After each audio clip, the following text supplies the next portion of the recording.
Om Sadashiva Samarambam Shankaracharya Madhyamam Asmadacharya Paryantam Vande Guru Paramparam Ishvaro Guratmeti Murti Veda Vibhagine Vyomabda Vyapta Dehaya Dakshinamurtaye Namaha Sarvavedanta Sedanta Gocharam Tamagocharam Govindam Paramanandam Satguru Pranatoshmaham Om Shanti Shanti Shanti Om.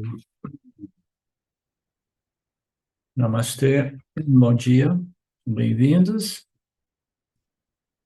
ao nosso curso Beleza do Gita, né? Então, chegou o 10º ano, e good timing.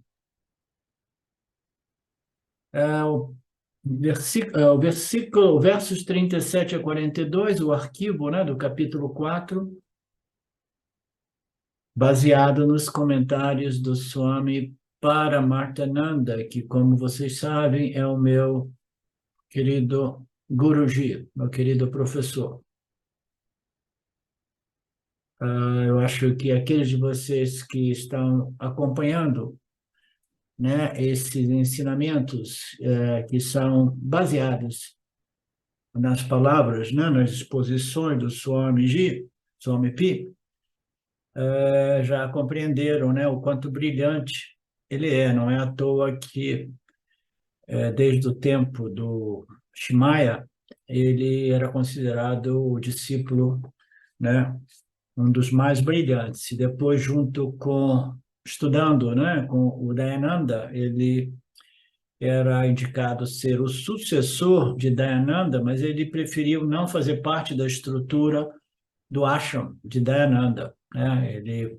Na época ele disse, não, eu prefiro simplesmente propagar os ensinamentos, eu gosto de ensinar, mas não gosto de administrar um ashram tão complexo, uma organização tão grande. Dayananda disse para ele, tudo bem, então volta lá para a sua terra, né, que é aquela cidade linda, maravilhosa, chamada Chennai, uma das cidades mais barulhentas, sujas e poluídas do mundo. E ele voltou para lá, né, no apartamentinho dele, feliz da vida, né, administrando as classes dele, né, em locais diferentes durante a semana. Então, a vida dele é propagar os ensinamentos, e ele, até mesmo James Swart, mais de uma vez disse que ele estudava com ele, e algumas vezes o James disse que o Swami Paramarthananda, apesar de ser mais jovem do que eu, ele é mais brilhante, por isso ele é o meu guru, né? Então, só para ilustrar, né, para lembrar a todos nós o porquê, né, de nós termos passado para os ensinamentos diretamente, né, do Swami Dayananda, apesar da dificuldade do sânscrito, né, que eu vou pulando, o Marcelo vai traduzindo, a gente vai tentando minimizar esse obstáculo, porque um dos motivos pelo qual essas exposições do Dayananda, Shimayananda e Paramarthananda, que são os três principais da nossa Sampradaya, elas não são populares no mundo ocidental, é porque tem muito sânscrito e as pessoas ficam perdidas, né? Então, o James Swartz, ele tem o mérito de ter tirado todo o sânscrito e apresentado os conceitos mais fundamentais do Vedanta, né? Com como é que diz, uma impressão, né? Um impronto, né? Uma influência de muita psicologia também, né? E introduziu o Vedanta, né, de modo acessível no Ocidente, né? Então, esse é um grande mérito do James Swartz. Então, iniciando aqui, nós vimos que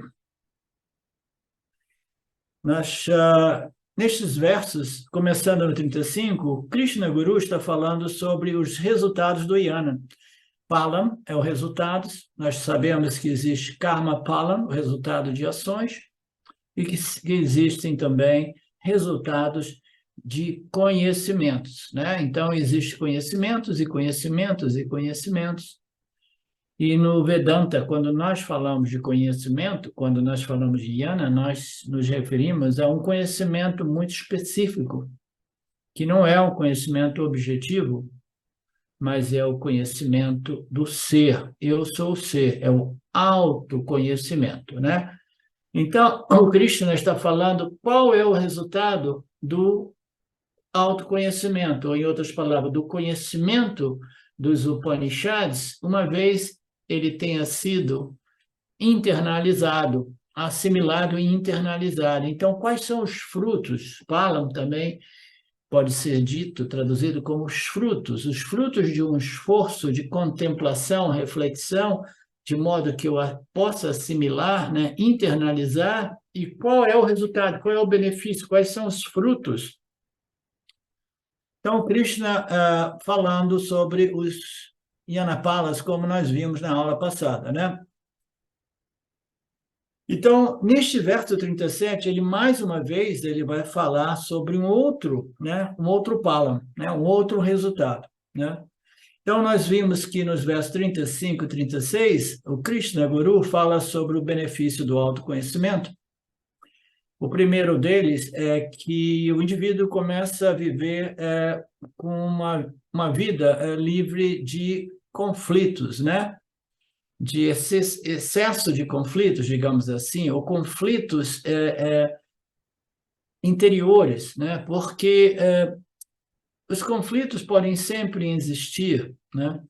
Imagine se você esteja em casa, Marina, aí aparece um ladrão no meio da tarde, ele conseguiu abrir a sua porta, ele entrou. E ele era um vedantino, ele é um vedantino, um ladrão vedantino, né? Aí, quando ele entra na sua casa, ele fala assim, olha, eu também estudo Vedanta, eu não gosto de violência, eu estou aqui quase que desarmado, mas eu tenho uma arminha escondida aqui, mas eu quero simplesmente que você me dê todos os seus pertences, mas sem violência, sem resistência, sem nada, né? Aí você, como boa vedantina, vai dizer para ele, ó, isso eu acho que não é exatamente dármico, e agora a gente está lidando com um conflito de interesse também, porque eu trabalhei para obter os meus pertences e agora eu não quero abrir mão dele para você, porque você não quer trabalhar, mas você quer roubar e tirar onda de ser vedantino, né?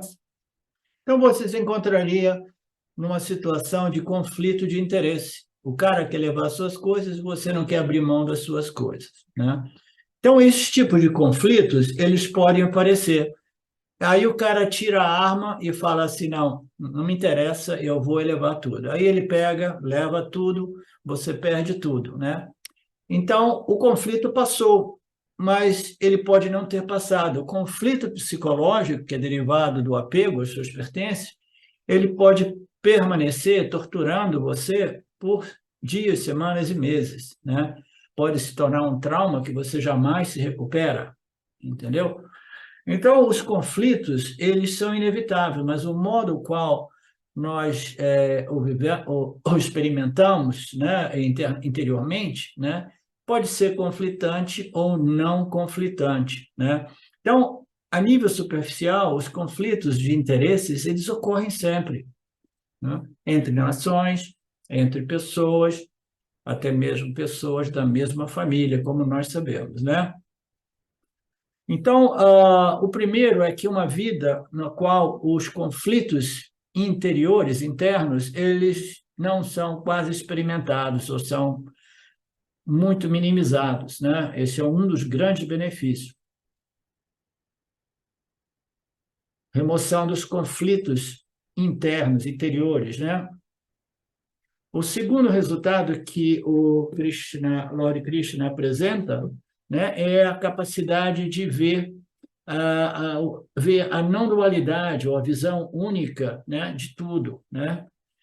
Então, foi o segundo. O terceiro foi a destruição dos papas, né? A destruição dos papas. A gente viu que na exposição da aula semana passada, as pessoas elas passam a não experimentar papas, né? Papakarma, né? E agora o Krishna vai falar sobre o quarto pala, né? Qual é o quarto fruto, qual é o quarto resultado do Yana. Yana, resultado, Yana pala, né? Ó Arjuna, verso 37, o fogo do conhecimento reduz todos os karmas a cinzas, assim como o fogo bem aceso reduz toda a madeira que você jogar nele, né? Então, a gente sabe que o fogo também é uma ótima, linda analogia ao fogo do conhecimento, como nós diversas vezes, né, referimos, né, o conhecimento upanishádico é como um fogo, né, que irá consumir toda a ignorância, né? A ignorância, né, que nada mais é do que os desejos, ele é o combustível, né, que irá permitir ao fogo do conhecimento, né, a luz do conhecimento, queimar todos esses pecados, todos esses karmas, todos esses desejos, né? Aqui não se fala ainda de pecado, pecado é mais adiante. Então, o fogo do conhecimento reduz os karmas a cinzas. Então, ele está dizendo que todos os karmas são destruídos, né? E na aula anterior nós vimos que todos os papas eram destruídos, mas eu já tinha antecipado que o autoconhecimento, ele queima os punhas também. Ele irá queimar os papakarmas, né, ou reduzir, né, os papakalas a cinza, né, removendo esse elemento de sofrimento psicológico da experiência humana, mas as pessoas ficam meio chocadas quando elas ouvem dizer que os punhas também serão queimados no fogo do autoconhecimento, né? E aí o Swami, antes de entrar na fase conclusiva, né, desta exposição, ele apresenta os três karmas, né, os três tipos de resultados de ações. Nós sabemos que karma, literalmente, significa ações, mas ações, elas produzem repercussões ou resultados, né? Então, nós temos três tipos de karmas: o karma executado, o karma que permanece suspenso e o karma que se manifesta como a minha circunstância de vida, né? Então, as escrituras falam de três tipos de karma palas. Um é um sanchita karma, né, que é o karma acumulado, que fica suspenso, esperando, né, um momento de frutificar. Isto é, punya e papa adquirido em nascimentos passados. Então, todos nós chegamos aqui, são linguagens diferentes para descrever o mesmo fenômeno. Nós chegamos aqui através de um nascimento novo, e nós somos o produto dos nossos punha-papas, como a gente diz muito frequentemente. As nossas vasanas irão configurar este novo instrumento de experiência, né, num determinado tempo, numa determinada cultura, numa determinada família, né, para que nós possamos dar continuidade a este processo, né? Então, nós temos todos os punhas e todos os papas que nos produzem, né, literalmente, né, naturalmente, através do poder de Maya Shwara, né? Então, nós inevitavelmente somos o produto desta ignorância, né? A ignorância que se manifesta individualmente como os meus punya-papas, as minhas vasanas, né? Os meus méritos e deméritos adquiridos ao longo de muitas vidas, né? Então, esse é o Sanchita, aquilo que me traz de volta para cá, né? O segundo é o Parabhada. O Parabhada é quando você está encarnado e aí, no seu dia a dia, o seu karma vai se manifestando. E a gente não consegue compreender por que eu, né? Não devia, não podia, por que eu fiquei tão doente na idade de 1 ano, entendeu? E depois minha saúde permaneceu comprometida, né? Então, existe a frutificação desses sanchitas, né? O Parabhada é uma extensão do sanchita, é o karma que a gente está trazendo com a gente, que aí vai manifestando. E no início ninguém consegue uma justificação lógica convincente do porquê de uma criança que aparentemente é totalmente inocente está sofrendo o que ela está sofrendo, né? Como é que a gente vai justificar? Ah, não, mas Deus é amor, Deus é justiça, Deus, né? Então, como é que esta criancinha, ela não fez nada a ninguém, está sofrendo, ela não fez nada agora, né? Ela não fez nada agora, mas ninguém sabe, Ishvara sabe. Eu, pelo menos, vejo assim, essa é a minha visão. Eu nunca encontrei uma ciência, né, ou ciência espiritual que seja mais elegante e de bom senso, né, que faça sentido, né, para explicar todo esse processo, que não encontra respostas em outras filosofias ou círculos espirituais. Então, nós temos Sanchita, e a extensão do Sanchita é o Parabhada Karma, né? Punha e Papa adquiridas em diversas encarnações. Então, aquela porção do Sanchita que se manifesta como minhas circunstâncias, situações de vida, são chamadas de o meu Parabhada, né?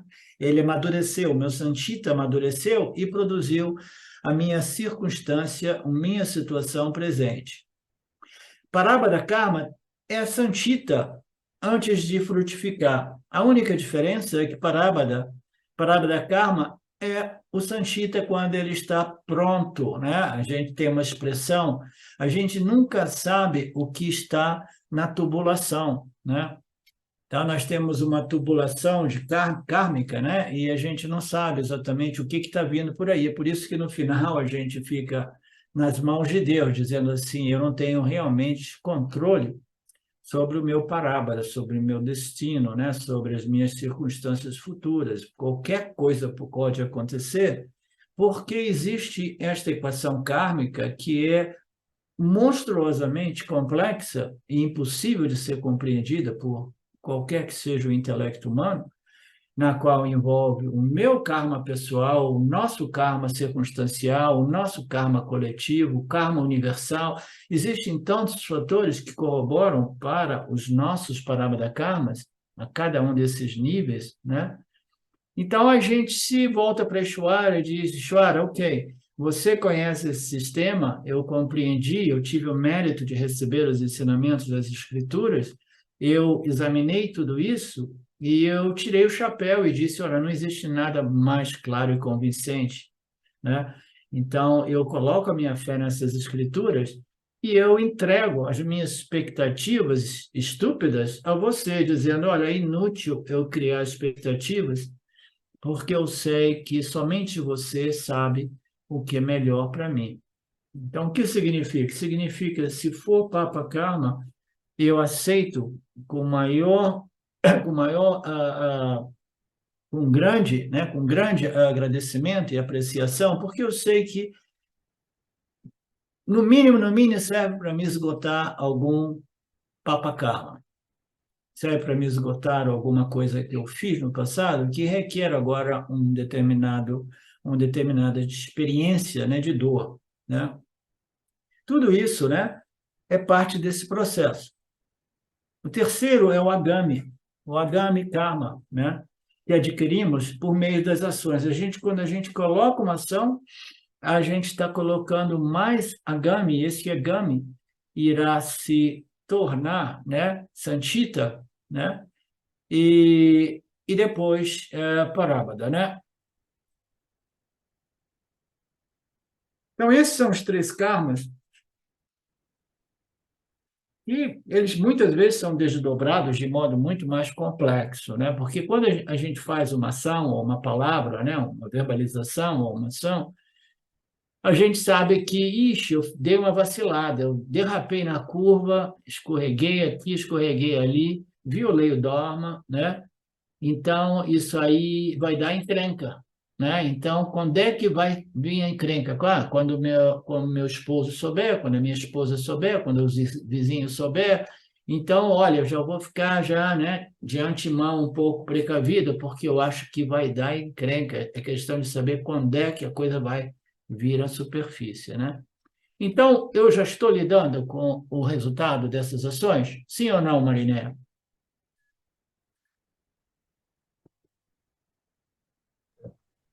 Eu acho que um pouco sim, pela preocupação, né, pela falta de já começa a ficar desassossego, né, do que pode acontecer Exatamente, de certa forma, exatamente, sim.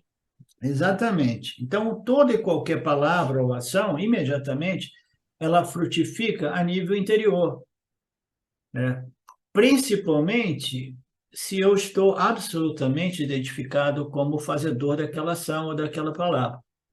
Então, imediatamente, aquele sentimento de inadequação, aquele sentimento de pequei, errei, e eu não quero que ninguém saiba, porque eu me sinto o fazedor e a minha imagem não permita que os outros saibam que eu posso cometer tamanho erro, né? Então, aquilo ali já é um papa, né, experimentado no ato, direto, no momento, e permanece, entendeu? Aí depois a encrenca externa é um outro aspecto da frutificação de tudo isso. Então, imagine todas as nossas ações, todos os karmas que a gente vai colocando no sistema, karmas bons, karmas, ações boas, ações menos boas, ações ruins, ações absolutamente terríveis, né? A gente vai colocando tudo isso. E isso tudo vai causando o quê? Vai causando um resultado imediato que é interior, que vai condicionando o meu estado mental, emocional, intelectual. Entendeu? Não importa que todas essas ações, através de uma vida ou muitas vidas, elas não frutifiquem como circunstâncias tangíveis, mas elas frutificaram produzindo um certo estado mental, emocional, que é precário, porque internamente é uma condição cheia de papas, cheia de conflitos. Interiormente, o indivíduo tem uma mente perturbada, disturbada, devido a esses papas interiores, esses resultados de palavras e ações que permanecem, muito embora ainda não refletida no meu campo, mas internamente, aí eu recebo o nascimento e aí eu possuo uma mente totalmente precária, né? Emocionalmente, intelectualmente. Vocês entendem? Então, existem muitas nuances a respeito dos resultados de ações e verbalizações, né? Aqui Krishna diz que todos os karmas são destruídos, Sanchita é destruído, Agami é evitado e Parabara é exaurido. O Swami Paramartananda e também o Gi é uma expressão que a gente coloca no final. Tenho uma pessoa nos Estados Unidos que me chama de Arlindo Gi, aí um período eu pensei assim, de repente eu vou me batizar Arlindo Gi, mas como os meus alunos são todos no Brasil e todo mundo me conhece como professor, eu falei, é inútil, né? Não vou dar uma desses caras que se dão um nome, né? Um nome espiritual de bom marketing, né? Como o Guru do Beijo, né? E outros, né? Que, não, eu quero um nome bom, de marketing bom, né? Não, mas por que eu estou falando do nome? Ah, Marcelo, me ajuda aí. Hoje eu estou um pouco dispersivo. Você está falando só medir, né? Você começou a falar, Ah, sim, ok. o giro no final se recebe, é uma, como é que se diz? É um símbolo, né? Não, esqueci a palavra. Mas significa uma pessoa querida, respeitada e também amigo, tá? Então, às vezes, em vez de falar Swamiji, o Swami Paramartananda, às vezes fala Swamiji se referindo a Shimaya e outras vezes se referindo a Dayananda, entendeu? Porque o Gi é uma coisa no final, né? É um título, Então, o Swami Paramartananda, eu estava dizendo, né, ele tem o hábito de colocar isso, né?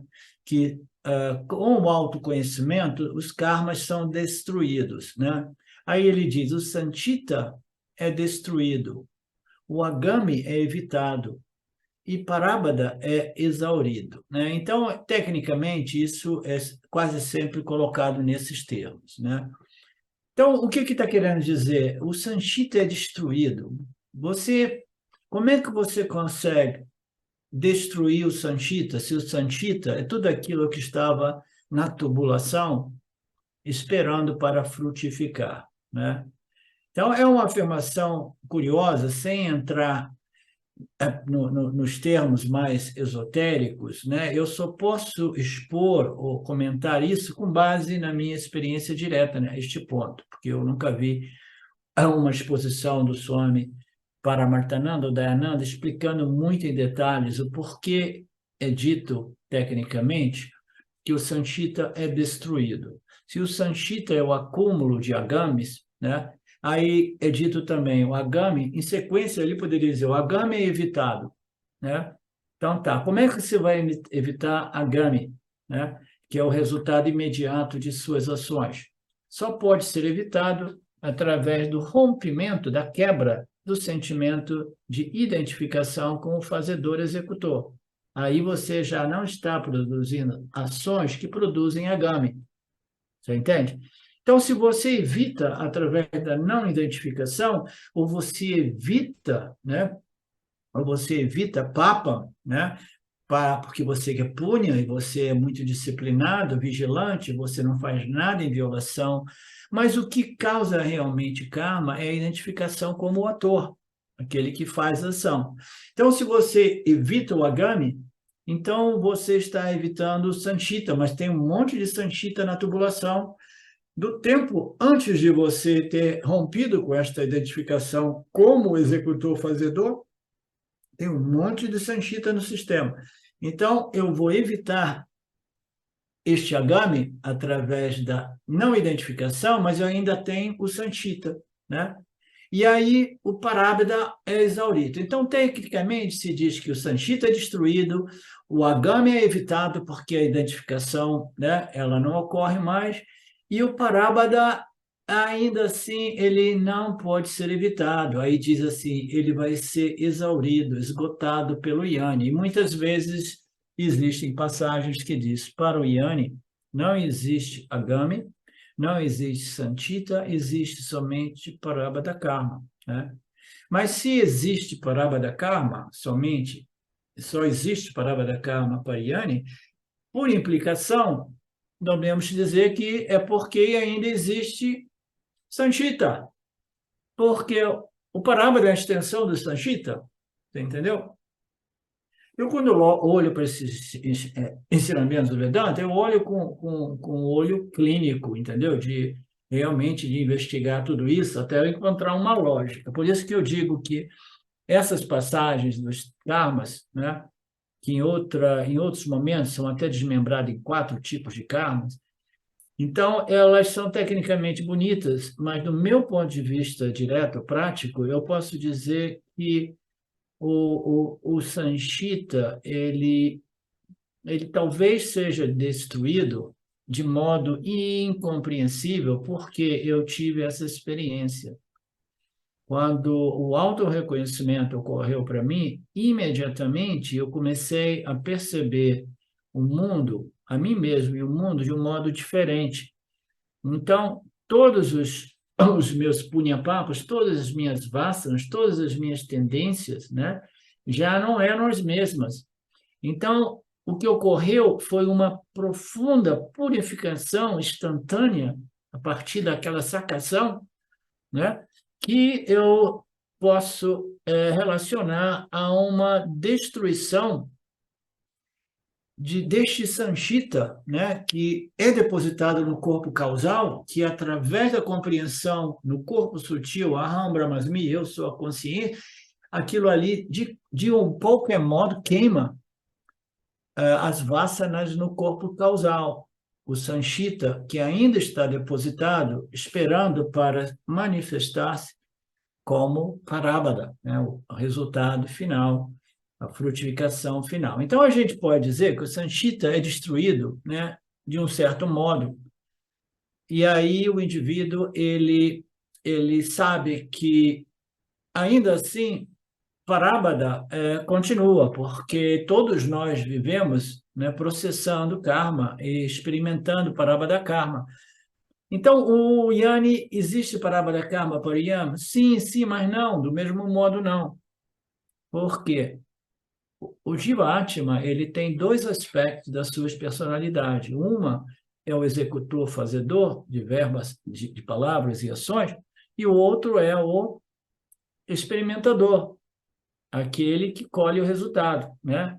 O karta, o fazedor, e o bhokta, aquele que experimenta os resultados, né? Então, nós temos esses dois aspectos da nossa personalidade, né? Então, do mesmo modo que eu me identifico como fazedor, eu também me identifico como o recebedor, né? Aquele que recebe os resultados, aquele que experimenta os resultados, né? O bhokta. Então, a minha personalidade como fazedor, ela é beneficiada quando eu elimino, né, esse sentimento de que eu sou o fazedor, e do mesmo modo quando eu recebo, eu digo assim, eu não sou o recebedor, eu não sou o experienciador, né?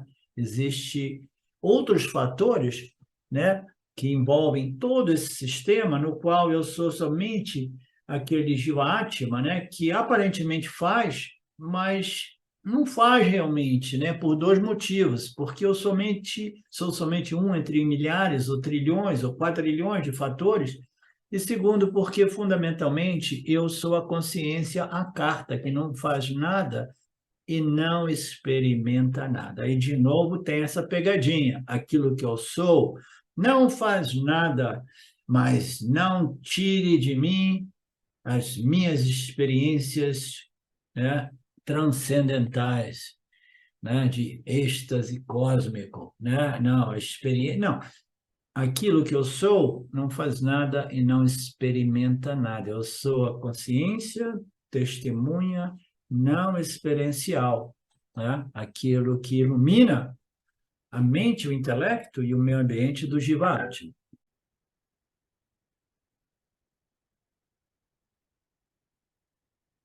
Então, por que eu estou falando de tudo isso? Porque o, o Yanni, ele não experimenta realmente Parabana porque ele quebrou, né, com aquela identificação, ele se libertou daquela identificação como fazedor e experimentador, né? Então, o Parabana é exaurido, sim, do ponto de vista físico, né? Porque as coisas vão ocorrer, e mental também, mas o Yanni ele não se identifica com o corpo-mente, né? Então, o parábada vai acontecer para quem? Para o corpo-mente, mais especificamente para o corpo, né? No caso de doenças, velhice, que é inevitável para cada e para todos os Jiva-atmas, né? Então, este processo de karma, ele vai se esgotando, se exaurindo, né?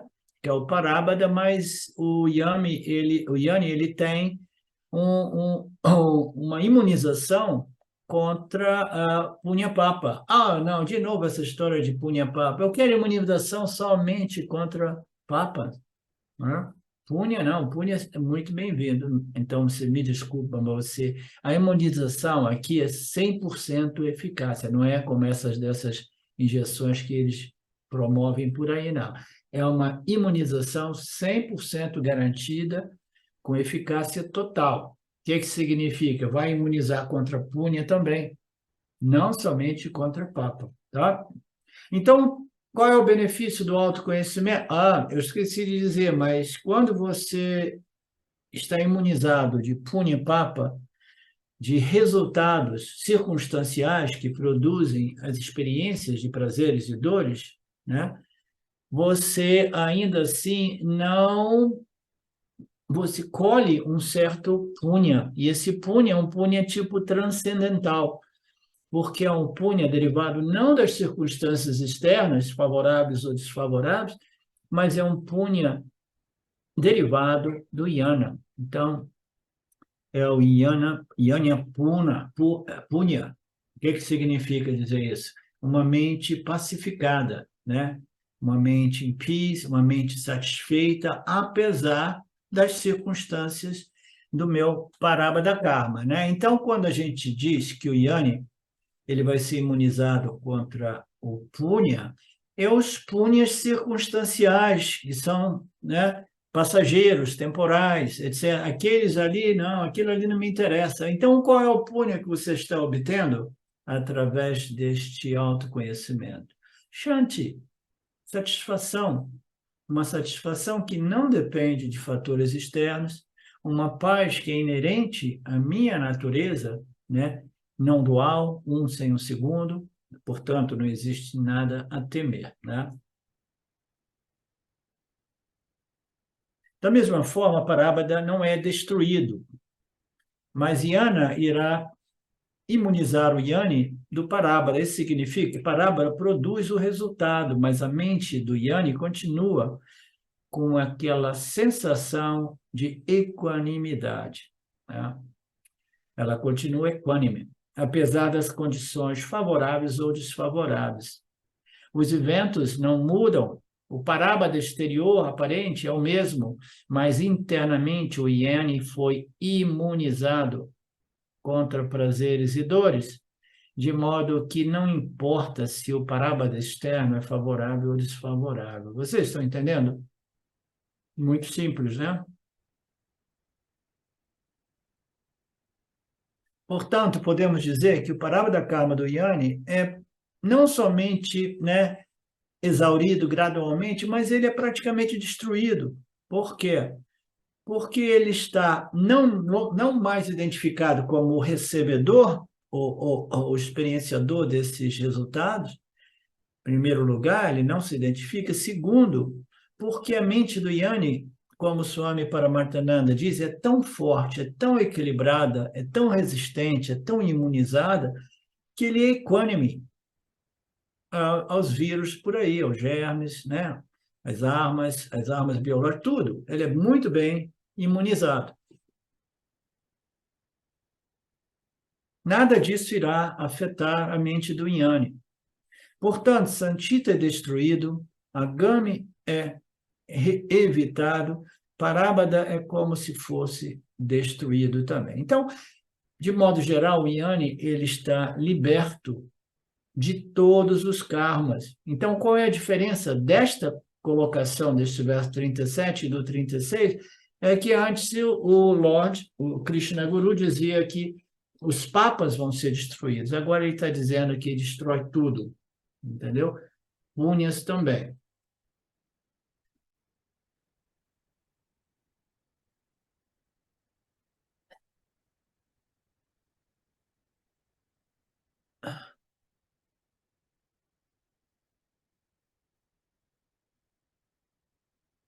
Ok. Esta é a essência deste verso. E Krishna dá um exemplo para transmitir esta ideia. O exemplo é o que o conhecimento é comparado a uma enorme conflagração de fogo. O conhecimento em analogia, é comparado ao fogo, mas o conhecimento não é comparado, eu não tenho aqui um isqueiro, não é uma chaminha miserável de um isqueiro, né, ou de um palito de fósforo, é um grande fogo realmente, um fogo que queima tudo, um fogo que ilumina tudo, né? Então, não na forma de uma pequena chama insignificante, mas de um grande incêndio, né, que queima tudo que tiver, né, em contato. E todos os karmas são comparados a todos os tipos de coisa que esse grande fogo encontra, né? Então, este grande fogo do conhecimento, ele é como um incêndio monstruoso que vai queimando florestas e florestas, milhares de hectares, né, de florestas.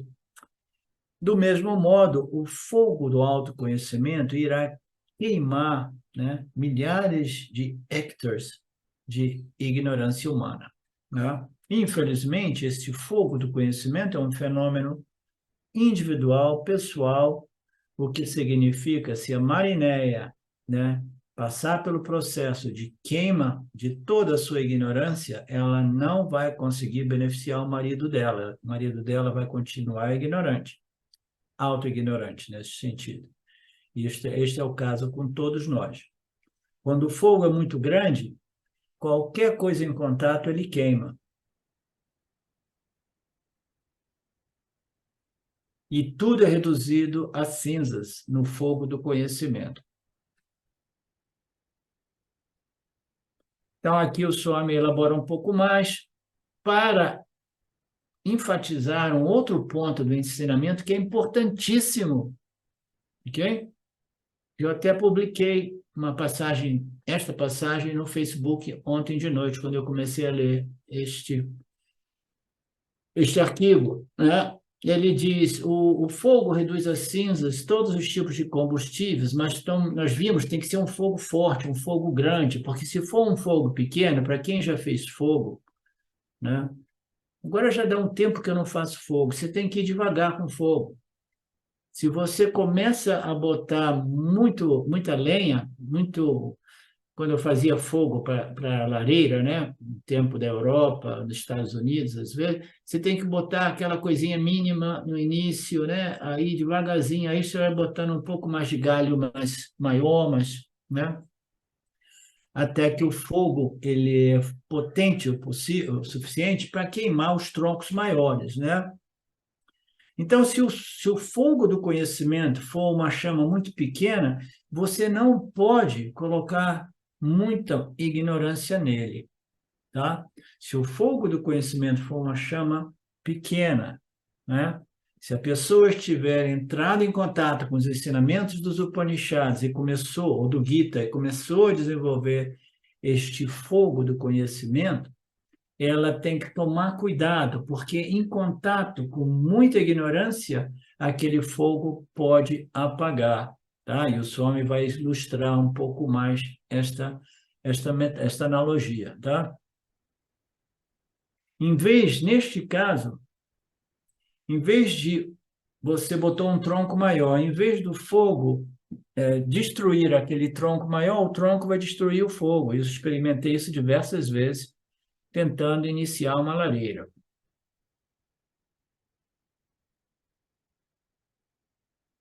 Portanto, antes de você colocar muita coisa no fogo, muita ignorância, né?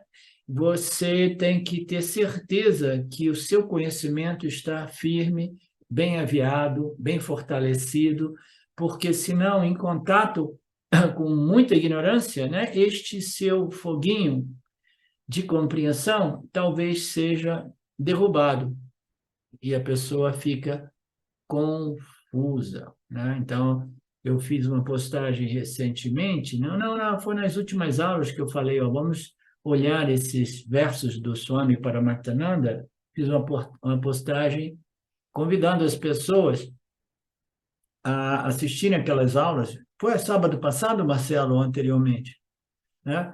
Porque ali era muito claramente exposto esse problema. As pessoas chegam no Vedanta, começam, né?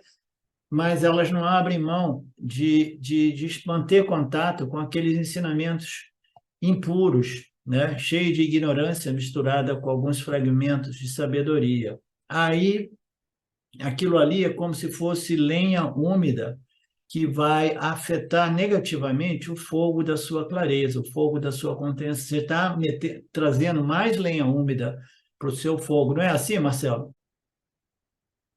Da mesma forma, o Vedanta, se você estuda Vedanta por alguns meses, você vai obter um pequeno conhecimento, uma pequena chama, né? Então, com este conhecimento, você sai por aí lendo outros livros, encontrando os babás da vida, o pessoal do caminho direto, todas essas coisas, né, que são, né, confusões, né, conceitos pessoais, né? Aí, em vez daquilo ajudar você a remover alguma das suas dúvidas a respeito dos ensinamentos do Gita e do Upanishad, aquilo ali vai aumentar as suas dúvidas, vai nutrir as suas dúvidas, as suas suspeitas, né?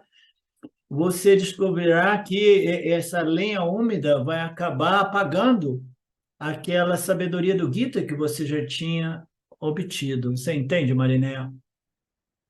Se você não entende, experimenta fazer isso. Começa a pegar a lenha úmida e botar no fogo desta compreensão que está se desenvolvendo. É perfeito isso, porque começa a criar muita dúvida, né? E aí você vai atrapalhar esse conhecimento que você está absorvendo, né? Esse do Vedanta. É melhor não querer fazer isso, não. É melhor não fazer isso, a menos que a sua chama seja tão grande que ela vai devorando. Primeiro, que é uma chama tão grande que ela vê a ignorância, ela vê os fragmentos de verdade aqui e ali, ela vê a confusão desses outros expositores, né? Então, você tem que ter uma clareza de conhecimento tão grande que você já não cai naquelas confusões, mas você ilumina a confusão, sabendo que esses expositores, eles não querem ser expostos, né? Ninguém está procurando, ninguém está querendo ir lá ajudar ninguém, esclarecer, não, imagina se eu estaria por aí tentando expor o pessoal, né? Não, deixa cada um na sua viagem, né? E eles vão encontrar diversos devotos, porque os devotos, eles obtêm os seus gurus, né? Os seus mestres, como dizem no Brasil, né? De acordo com o mérito de cada um, né? Eu sempre digo, sempre que você encontrar um babá da vida com milhares e milhares de devotos, né, de seguidores, você saiba que é um guru de nível elementar, porque a nível elementar existem, né, uma infinidade de bilhões de pessoas no Brasil passando pelo analfabetismo, né?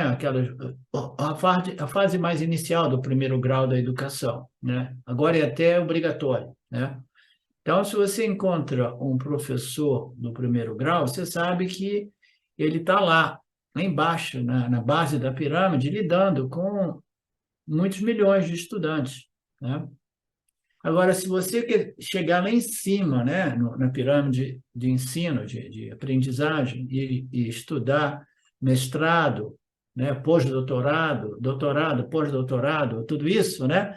Então, lá em cima existem pouquíssimas pessoas, né? Existem pouquíssimas pessoas. O guru está lá, o professor está lá, só que existem pouquíssimas pessoas. O mesmo modo é o guru que ensina os Upanishads. Tá? Então, as pessoas elas são iludidas pensando, se tem muita gente é porque a sopa é boa. Não, é porque a sopa é diluída, muito diluída, né? Tem muito sanga e pouco sat.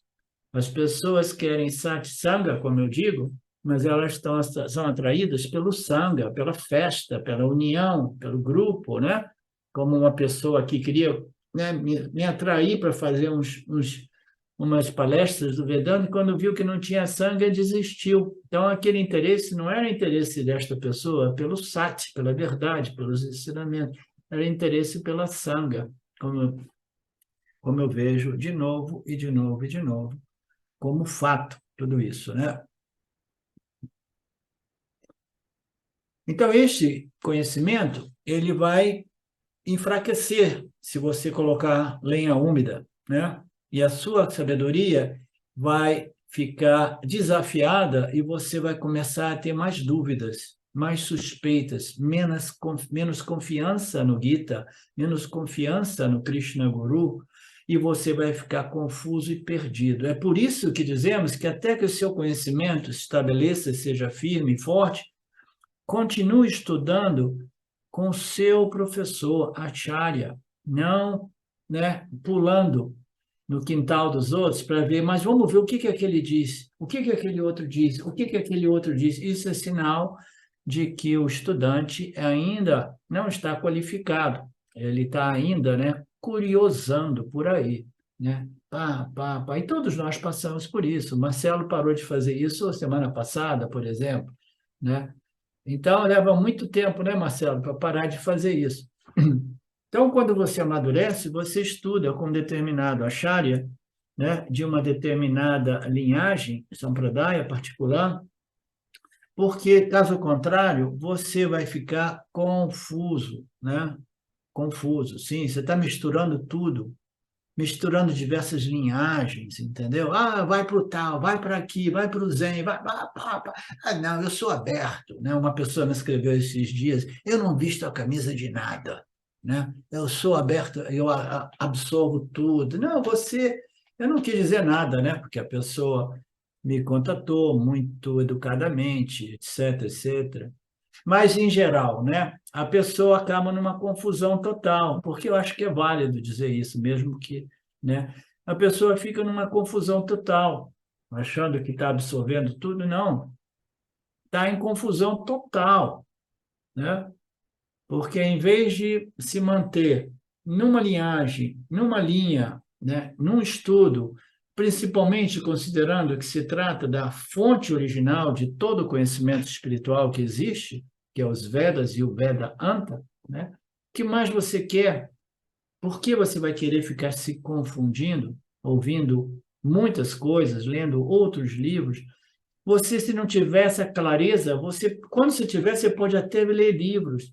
Eu não leio nada, não leio nem pequenas postagens, porque eu já li, já observei, já determinei, tá? Então, eu simplesmente mantenho a minha mente focada na fonte dessa sabedoria espiritual, que são as escrituras védicas vedânticas, do Gita, etc. Né? Para quê? Ficar misturando, né? Mas as pessoas, elas não obtêm os resultados rápidos com os ensinos dos Upanishads, do Veda, Vedanta, aí elas não resistem, não é, deixa então eu começar a beber de uma outra fonte. Aí começa a viajar no esoterismo, aí é presa fácil, né, de líderes, né, de cultos, né, de outras, né, cult leaders, né, então, aí a pessoa fica confusa, né, e vai perdendo o Shraddha. Por quê? Porque a pessoa não tem a paciência de entrar nesse processo e jamais sair desse processo.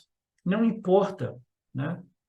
Não importa quantas vidas talvez eu precise para completar esse processo.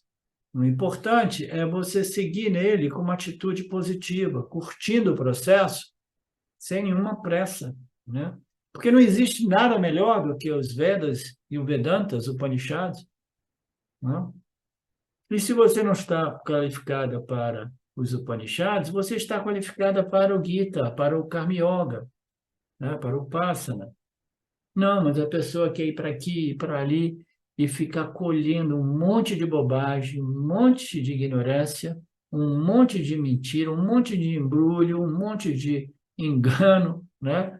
E misturando tudo aquilo ali com Vedanta, na esperança de que possa adicionar valor. Não, vai adicionar confusão, né? Vai adicionar ignorância na sua clareza, na sua chama de compreensão.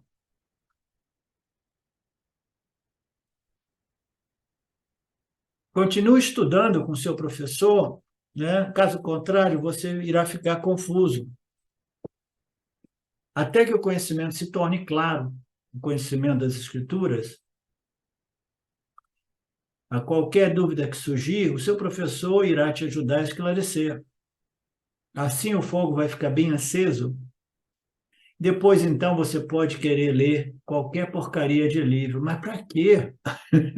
Nós temos tantos Upanishads, tantos Brahma Sutras, tantos textos maravilhosos, tantos expositores geniais, né? Expondo esses ensinamentos, né? Para quê? Mas se você quiser, vai. Agora que você, né, encontrou o suprassumo da sabedoria espiritual, você pode sair por aí, né, fazendo, né, tira-gosto, né, de porcarias, né? Agora você comeu caviar, né, coisa mais deliciosa, mas agora você pode começar a comer um pouco de junk food, porque agora você sabe o que é boa nutrição, o que é, né, bom alimento.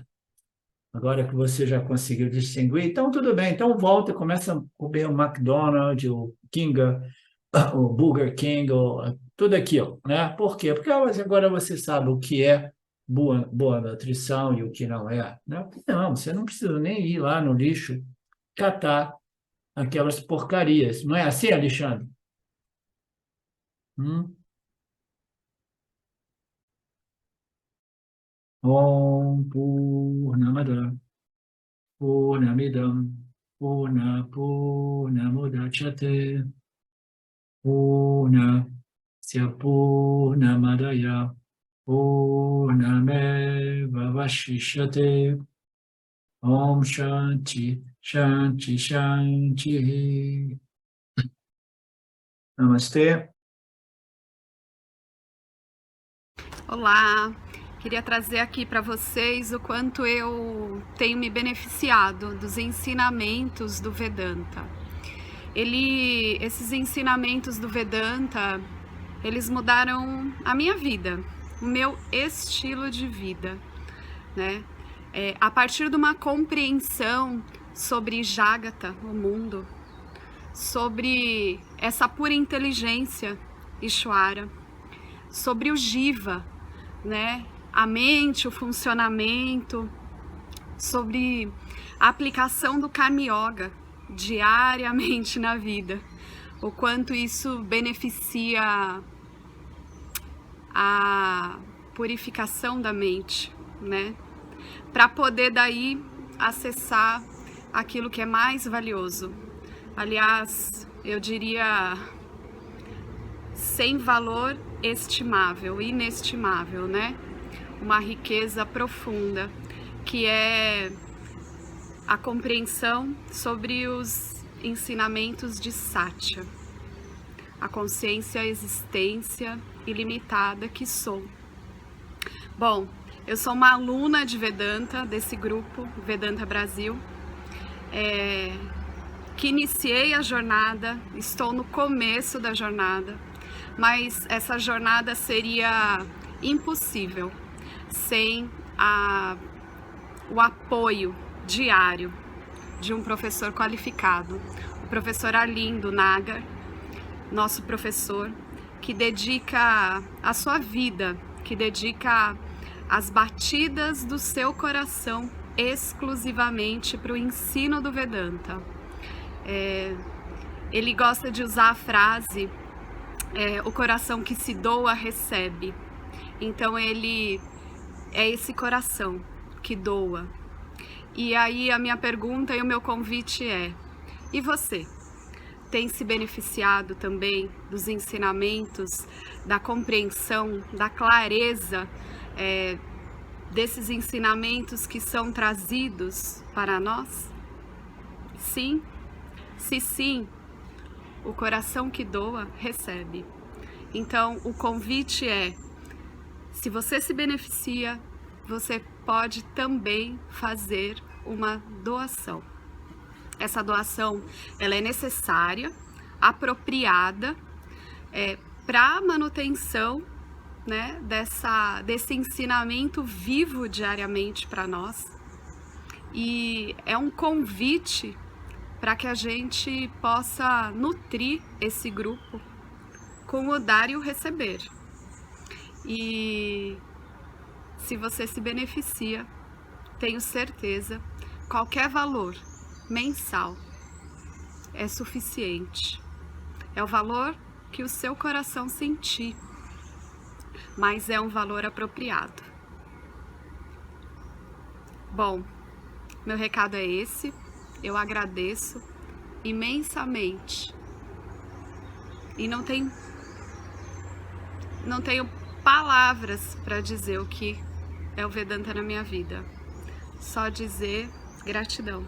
Gratidão Ishvara, gratidão professor, gratidão a Sampradaya, gratidão. Obrigada.